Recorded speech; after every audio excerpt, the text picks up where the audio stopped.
Hello, welcome to today. And today we're going to be doing our intro series on the Reboot for Rebound and go through the six.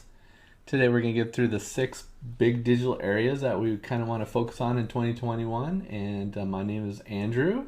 And I'm Cara, and we're so glad you're here, and we're so excited about this topic because any business can be digital, have an online presence, and it's just going to help you rock your business in 2021 and beyond. So, yeah, like Andrew said, we're going to cover six major buckets of goodness of digital, and then walk through a couple tips that we're really excited about, and get your feedback too. Yeah, so let's kind of go right back in. Um, I'm going to share my screen just for a second here. This is off of one of our kind of capstone articles that we've done and updated recently. It's the Reboot for the Rebound series. A lot of tips and ideas here, but we're going to dig right into the first one, which is our marketing website design. So this is really one of the big components that we always talk about through the customer journey and ultimately where we want to drive people. And it's driving people to your website. Why do you have a website? What's important about it? And this is kind of where we're going to start today. So the first topic today, I was gonna start with, and then we're kind of gonna take turns back and forth and think about how we think about this. But ultimately, for me, the biggest thing that I'm excited about this year and about website design is realistically looking at that as a big marketing tool, and it doesn't have to be kind of a static component. And one of the things we're really digging into this year is dynamic content, and I'm excited about building more dynamic content websites. We're working on a few fun websites for big web companies that have a lot of different types of content and need to add to it through the year, and then how do you build that dynamically, and so you don't have to be updating webs all the time, maybe custom post types and other things like that. So Cara, what's your exciting Yeah, thing for this year on yeah, websites? yeah. Websites, they've been around for so long, but there's kind of a new generation of websites, and for our customers and ourselves, we're really exploring, like Andrew said, dynamic content and also really storytelling on that website. And my big tip is, if you don't have a contact form, or even better, we'll get to this, but a link to sign up for your online email newsletter, then you're kind of missing a good point to start a conversation with your customers and help them get more of what they want out of your business, because they've come to your website for a reason. So when you can give them something else that they'll get benefit from, that'll keep them as a happy customer. So yeah, excited about websites. They're really the cornerstone of your digital, and a good one is going to bring in all that goodness. So you're saying that the contact form is one place we really want to get people into, and where to get them, and what kind of information, and asking good questions from them and helping them Yeah. kind of go through those. That's a really good one. Um, Exactly. yeah, it kind of gets through with my first tip, and we're just going to kind of go through each of the areas and maybe a few tips on each one. But one of the biggest things that I think is when we're building websites is to look at the flow, and when people are coming into your site, where are they coming from, how are they getting there, and then once they get into your website, where are you leading them, where ultimately do you want to lead them to? Do you have services pages, or do you want to, like Cara said, do you want to send them to the contacts page, or do you have a sales page that might have some really cool thing that you're sharing with people and get them out to those areas? So really looking at the flow, and then do you have a call to action? What's that call to action? Hey, we're offering this really cool thing. Here's a few things to think about it. Here's maybe some things that other people are concerned before you might buy it. So why would you buy this over something else? So I definitely think looking at the flow, and we'll talk a little bit about this on some of the other ones, but what's one of yours, Kara? Just something easy, if it's not automated, to update your copyright date at the bottom of the page. So a new user comes to your site and says, ooh, 2021, they keep their stuff up to date. I can trust it's a trust factor, actually. If it's updated in 1998, it's not going to be a big trust factor. Even if your content's fresh, just that little thing about keeping it up to date with your copyright date. And also, another tip is to convert your site to a secure site. So it's HTTPS up in the right hand or left hand bar. And that again is another trust factor, especially if you're an e-commerce site or you have some sales component on your site. That's going to add a lot of trust. That's a good thought. And nowadays it's super easy and most of the times free. Let's Encrypt and other types where you can get those quickly done. Work with your hosting partners, and you can get those certificates going on your site. A few small steps on there. But before we get started, where's everybody else from? And maybe what are some of the things that you think about your websites? There's a lot of different ideas, and I know. More and more in our digital world, they're becoming more important. So one of the things we're going to try to do a little bit more is throw in some fun things here and there. But we have one really fun cartoon that I saw recently, and I thought this was pretty fun that you kind of ultimately lead people to your site, and if you're gonna force them to do stuff they don't necessarily enjoy or like, that you have to be a little bit aware of what people are just gonna leave your site. So I think there's lots of different fun ways to do this, but I thought that was kind of a little fun thing there. So Yeah, I'd really don't try not to have too many hoops for people to jump through to get to your goodness that you're sharing. And that was a really good example of that. Like, oh, well, bye. And I'm probably never coming back to your website. So you've just lost a potential customer and fan. Yeah. Exactly. All right, let's go on to number 2 here. Right.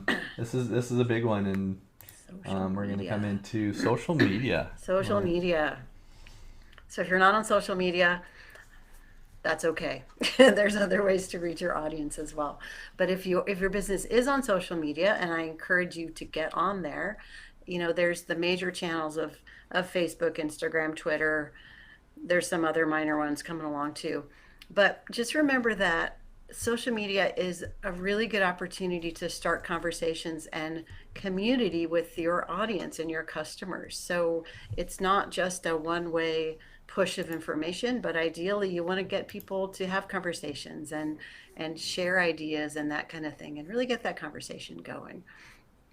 So that's to me, that's the biggest power of social media. It's not just output, it's not just pushing your message, but it's really inviting that customer to be part of your story and part of what you're developing.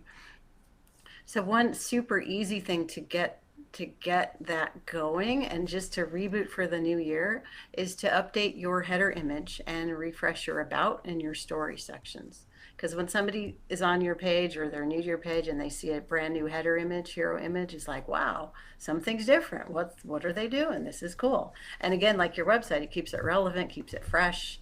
People are excited to see. Our brains want new things, so they're gonna check out your page a little bit more.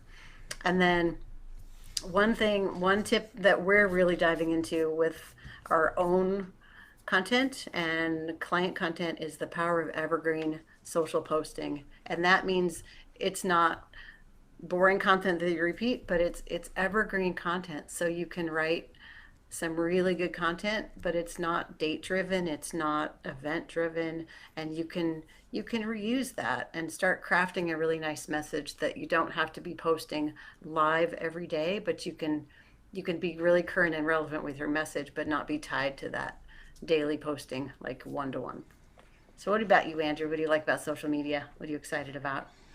I think definitely as we get into it more and more over the last few years, definitely evergreen. That was my kind of things that I'm excited about is that, everything takes a long time and we enjoy it. And we realize that we put a lot of effort and enjoyment into cool videos and cool posts and things over time. But, thinking about, hey, I did all this work, and the next time that events comes up, or that maybe holiday or something comes up and you want to repost some of those things, ultimately you see things in there that you really can't use anymore because you've already locked yourself into a corner. So how you really being sensitive about those dates and some of those other things that you put in, you learn over time. But just thinking at over time that there's a lot of really great stories to share. And we see these all the time, that people put a lot of effort and energy into these beautiful videos, and they share it one time and you never see that ever again. And I really think that, you may get new fans over time, and you may have new new audiences, and definitely to share some of those messages over time. So great point there, Car, and that's something that I'm looking forward to. My tip is to also adjust and look at how things do over time, and look at your metrics. And we'll be diving into that a lot. But how are your social posts doing? How many views do they get? Are how many people? What times of the days are people watching? And then looking at your content in context of other similar pages to see. Basically adjust your messaging to really, the whole point of social media is to get people engaged, talk, build community, and ultimately you can also drive traffic to your sites and other things like that. So, and your offers and events. So I think that's going to be a big thing. So, all right. Let's go to the next one. I love this one. Yay, email and content marketing. This is getting to be pretty big, and I really think, what is email marketing? And we've always seen these. There's newsletters. You subscribe to email lists, and when you subscribe to email lists and topics of your and businesses of your liking, then over time, then you get emails to you that you basically give permission for people to send. This is becoming a big marketing channel, and over time, this is really truly one of those assets that you own to a certain degree, and that if social media decides to throttle your traffic or remove you or anything long term, your email list is ultimately going to be your one-to-one messaging. And it's your job to make that interesting and all that stuff. So maybe we'll get started with Cara. What's your thought on email marketing? Yeah. What's your excitement for the year? I'm so excited. In some ways, it's like what's old is new again. So email marketing, newsletters, they've been around a long time. We've all gotten email newsletters for years and years and years.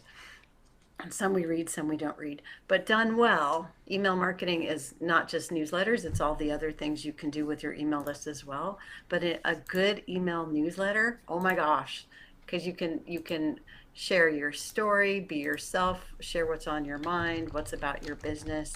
And we've seen that in our clients, a lot of our clients' newsletters, that when they are authentic and share from their heart what's going on with their business, then they so resonate. They just so resonate. So, and they're getting business from their email newsletter, which is so exciting to see that. So, yeah, I love this topic. You can tell I'm pretty passionate about this.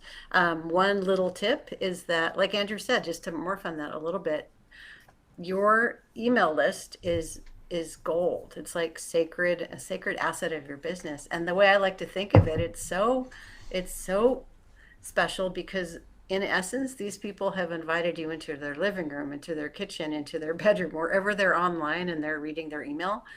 They've invited you into that space. So that's a big thing to honor that. And done well, like I said, I think email marketing and email newsletters can be just goodness for your business.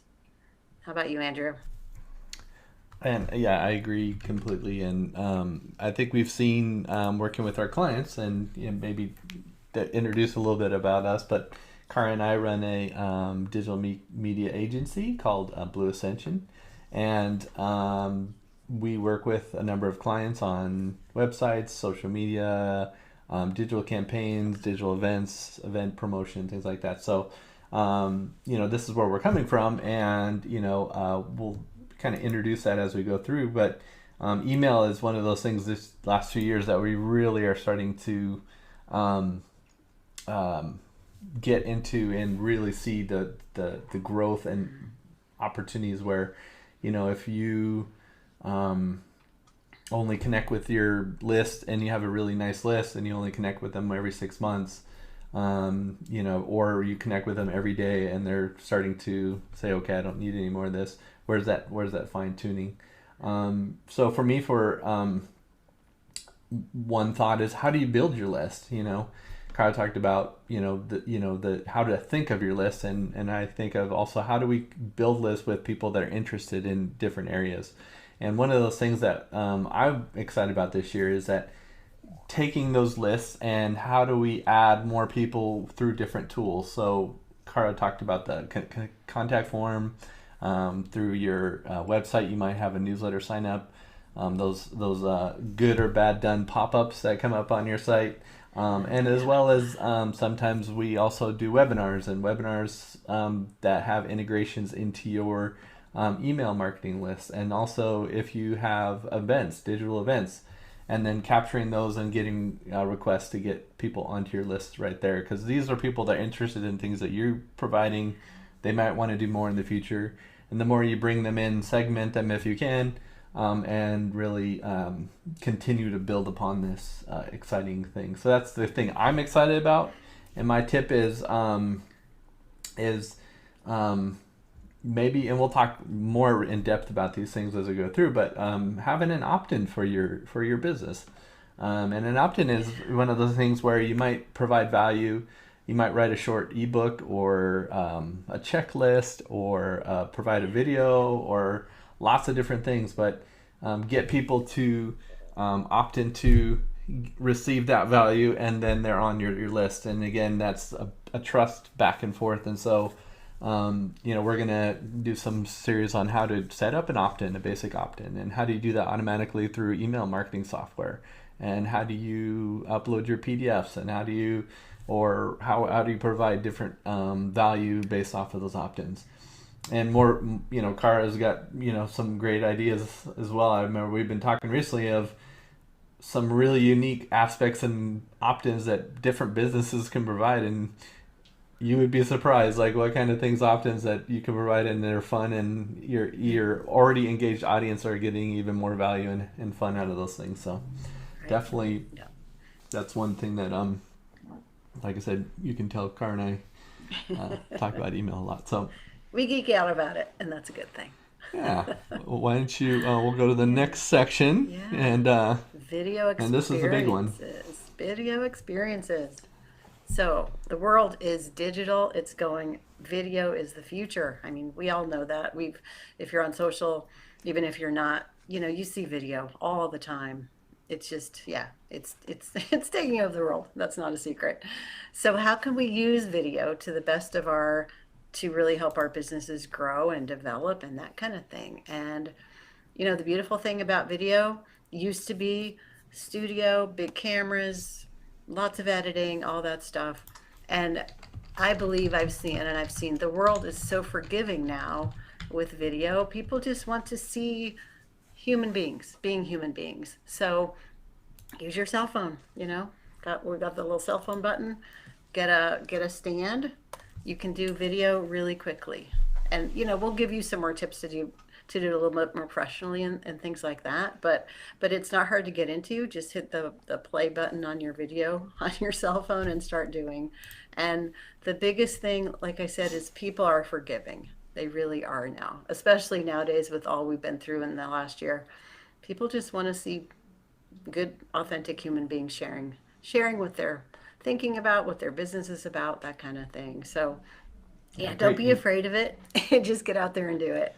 Yeah, and a great tip about the phone is, like, we've definitely used a lot of different tools in the last few years to get video out for both ourselves and for our clients. And one of the biggest things we've seen is that the equipment's pretty good nowadays, and really you need to start thinking about what, not that this is my tip, but really look at your lighting and look at your sound. And there's lots of different ways to do that, but first few years I've definitely figured out how to get the sun in the background of everything. So definitely it's a new way to look at things, but there's a lot of great equipment out there and a lot of fun. So I love video, and I would say this year it's about streaming.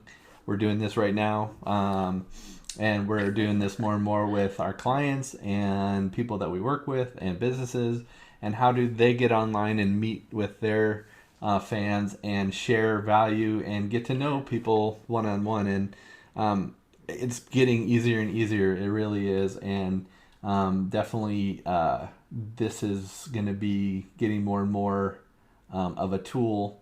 And us, the recent, way we've been all at home, and I think with what do you call it, different, streaming software and meeting software, Zoom and all those other things, are really showing us that we can communicate more. And one where there's back and forth definitely shows that we can use this to our advantage to get to know people and build community. So and my tip is one of the things is we're doing more and more is how do you plan your content? And you don't really have to go into a 45-page script and set up scenes and all this stuff. It's really where are you going to be streaming, what's your message, what kind of message you wanting to get out, and maybe set a few scenes, and what kind of background you want and all that kind of stuff. So definitely script out a little bit, and it will flow over time. The rest kind of comes. What's your thought on that, Cara? Yeah. Oh, that's so true. And really gonna, be human and be organic. And I think it's good to have a general storyline in your head with a beginning, a middle, and an end, and know that the topic that you want to cover, but then just kind of let it flow. Trust that it's going to work out. Yeah. Yeah. And one more point to riff on what Andrew was saying about using video. One of the beautiful things, like streaming and doing lives, is a beautiful thing because it is, it's in the moment, and you can always use video. We all think of YouTube, but you can also post it on your social. Doesn't have to be live. You can embed it in your newsletter, have it on a site that you can just link to it in your newsletter. So video can be used in so many different ways, and it's so powerful. Yeah, even customized messages to when you meet somebody for a business meeting, or like Cara said, a lot of times in the newsletter we might have newsletter content, but also maybe a personalized video message, and just put a link in there from you as the owner, or you as the business person to there. So I think that definitely is a good message. It's a good thought, Cara. Yeah. The next one's kind of maybe you can introduce this, Cara. But you bet. Data and analytics. So this is the sexy stuff. I'm kidding, but it is. But actually, this is the important things that really make digital, being online, all your digital assets, make them all work together. So Andrew's going to talk a little bit more about the depth of this, but the importance of measuring, that old phrase about what you can't measure, you can't grow or change or something like that. And when we look at data, it's fascinating. When we look at Google Analytics about a website, or how social is responding to different posts and that kind of thing, you can take that absolute knowledge and use it to create more information that your audience really wants, and just give them things that they're really interested in, instead of just feeding things that I think people are interested. Look at the data and really use that for your benefit, and not be scared about it either. Yeah. And we may assume what people are interested in, and sometimes we are very surprised in certain things. And for example, what pages they're going to, and what videos are people watching, what people are clicking on, where are they coming from, and we'll talk a little bit about this. But the data really tells you how you're doing, and I think the more you look at it, and from a simplified view, and we'll talk about that. Like, I talk about on analytics and Google Analytics, and is what are the top 5 or 8 reports that can you do, and how do you get there, and really what does that tell you? And a lot of people install it one time and they never go look at it. And we try to, at a minimum, have some 1 or 2 basic reports that we review every month with our higher end clients, and we talk about what this means, and then we adjust based off of those, and also comparing periods from before, so May to May from last year, or last month to this month, and really how are the things we're doing, or is the world slowing down, or are things just looking like that? But actually, analytics might tell you that things are actually picking up, or people are viewing more. So, so my tip on this one, or the thing I'm really interested this year is Google Analytics came out with a new version of Google Analytics this year, and it's called G4. And last version was called Universal Analytics. This one's a lot more easier to set up, and we usually set it up with between your website and a tool called Google Tag Manager. And what that does is it basically you install on your website Tag Manager, and then on Google Tag Manager you insert your tags or your tracking codes or codes that you are needing for your website. From there, it's much more streamlined, it's easier to control, and it's a pretty cool tool, and you can debug things really easily. But with the new Google Analytics, definitely this year, all events, it's an event-based tracker versus kind of a mix from before, and it's tracking a lot of default events now, like page views as an event, but also clicks and video views, and you don't have to set up special tracking mechanisms through Tag Manager to make that happen. So we have a few membership sites where we're have videos and people for workouts and other things or classes, and now we can see over months what videos are people watching the most and what kind of content they're looking for. But if you don't have that data and you're not looking at it, you're not going to be able to see that. And one of the I just thought it would be fun to pull up a quick, if you don't mind, Kara. Please do. I'll pull out a quick analytics. This is a demo account, but this is Google Analytics Universal. And one of the basic tips I have is it looks very complex and there's a lot going on. But one of the basic reports we want to look at is just looking at our behavior and site content, and the most basic one we can look at is our page views, and this is page views over time. Of course, this is a demo site. This is, I think, Google Merchandise demo site or something. But basically, you can see which pages are getting the most hits, which percentage, and we look at the views, average time on page, bounce rate, what's the extra percent, and then if you can hook it with your stores, you can see values and based off over time. And then here's where you can actually adjust timing. You can do comparative to different, you can compare it to the exact period before, and you can see is it up or down. And it looks very complex, but ultimately as you start to go over time, definitely it is a very useful tool, and not really I think, like I said, how many times has somebody viewed a page, I think is a pretty simple concept, and then you know where to go look at it. And then as you get over time, that's something that we're gonna continue to do, is how to set that up and how to look through that. And I think as people that own the websites and are building a business and paying people to do maybe update your websites, is it worth money to pay? But how much business are you getting out of it? How many page views? How many people are going to your contact page? How many newsletter signups are? And so that's where you track that at. So a lot on the analytics, right? Mm-hmm. A lot. A lot. It's a whole new, it's a big, big world. But it doesn't have to be scary. Yeah. Did you have anything else to add on analytics there?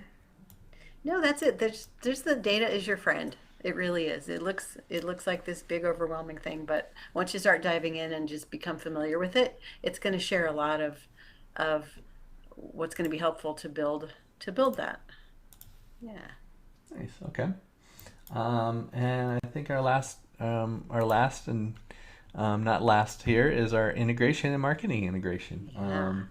And I think we both can hit this, but over time, what is marketing integration? And you think about all these different channels and all the different areas that Kara and I talked about today, and how do they all fit together, and how do they talk together and send people along their customer journey? And we'll talk a little bit about that, but maybe I'll start with Kara. What you Mm-hmm. thinking about integration? And you've Yeah. probably had a lot of access to this the last few years. Yes, yes. I just continue to see the power of how all of digital, when your social, when your website, when your email, when everything is hooked together and essentially talking to each other, it's just the sum of the parts is, much bigger than just one or two things. And if you something I've really seen is if a customer just has social or just has a website, they they help a lot, but when those things are all integrated and working as a cohesive holistic arc, working with your customer and what their experience is, the power of that is just, it's huge. It's so much bigger than just pieces and pieces and pieces.